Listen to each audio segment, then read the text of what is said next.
When I was a kid, I used to make manga a lot. While today they look like crap, I remember thinking that they were the hot new thing when I made them. And out of all of them, there was one series I always cherished near and dear to my heart, and that manga was called Crystal Quest. I remember drawing it and thinking how awesome it was. It was like a fusion of Dragon Ball Z and Kingdom Hearts and other anime. It was awesome! And now... yeah, these have aged awfully. The writing is the worst thing ever, yet at the same time, the funniest thing ever. Give. Huh? Give body! But it was in elementary school. I had to start somewhere. But one thing I do remember having plans for were Crystal Quest video games.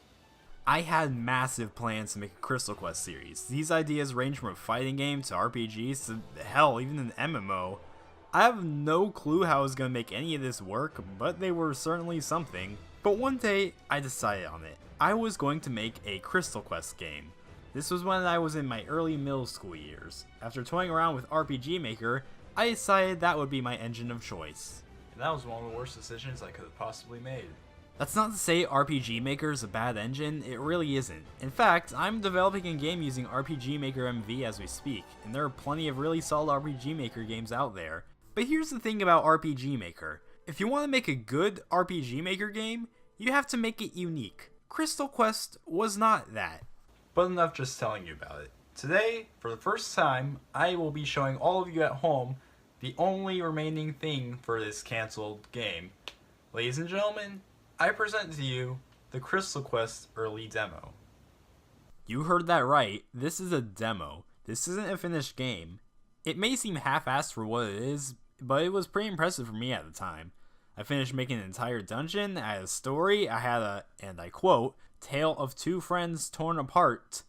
It's one of the few things in my years developing games I've actually finished, and this demo was supposed to be a part of the final game, so it should be fairly true to what the final game would have turned out like.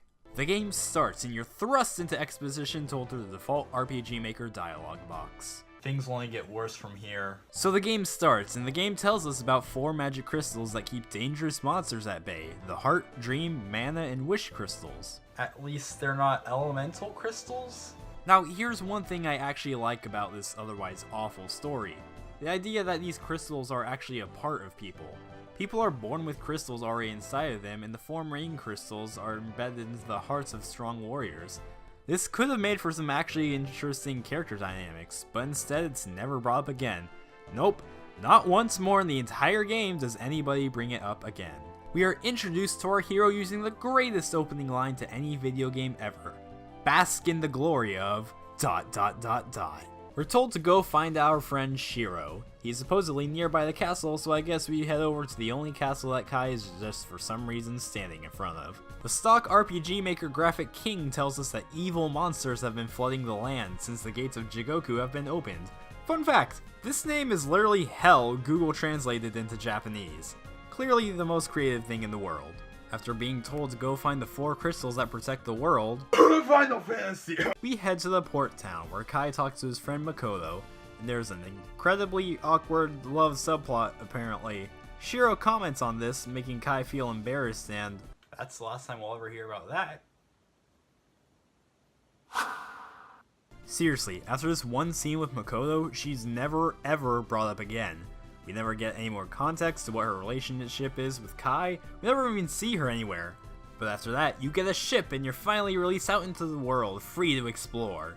Kai and Shiro arrive at what looks like a mining town, Shirigaya. There, another stock RPG Maker asset tells you that he knows where the crystal that they're looking for is, but he won't tell them because they're just a bunch of strangers to him.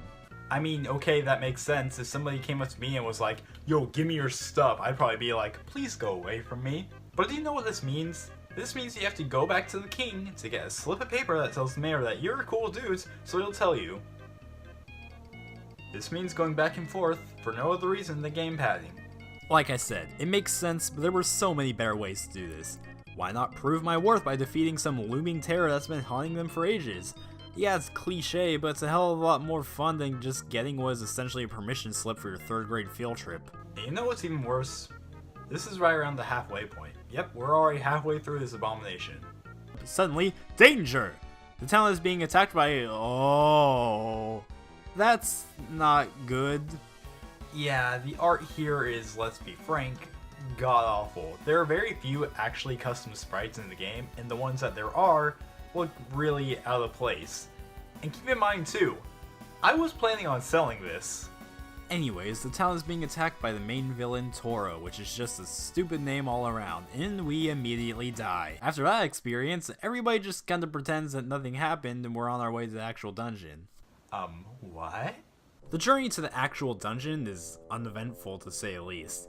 You have to travel through its paths, and I'm pretty sure there were supposed to be enemies and treasures there, but not a single one appears. The whole area just feels unfinished. Once we get to the dungeon, we see the world's most creative and interesting dungeon design. There are two paths, one that leads to the key for the door in front of you, and the other leads to the treasure. After you unlock the door, you're at the boss after a whopping less than 2 minutes of dungeon time. What? At the crystal shrine, Kai decides to start monologuing about how he's looking at the crystal when all of a sudden he's attacked by a mysterious hooded man. Who is this person, you may ask? I don't know. Nobody knows. And frankly, I don't care. The boss isn't too hard, just spam your strongest attacks, heal every once in a while, and you'll beat him. After defeating the mysterious man, Kai takes the crystal and sets out for the next one as their journey is just beginning. And that's where the demo ends. God, that was awful. It was one of the few things I've actually finished developing before, and so for that, I'll always think somewhat fondly of it. It's probably for the best that this game was never finished, because I don't think middle school me could have possibly handled all the criticism the game surely would have gotten. But that's changed now, because now, all of you at home can go play this. That's right, for the first time ever, I am uploading these files onto GameJolt, and you all can go play it and enjoy it to your heart's content. Enjoy.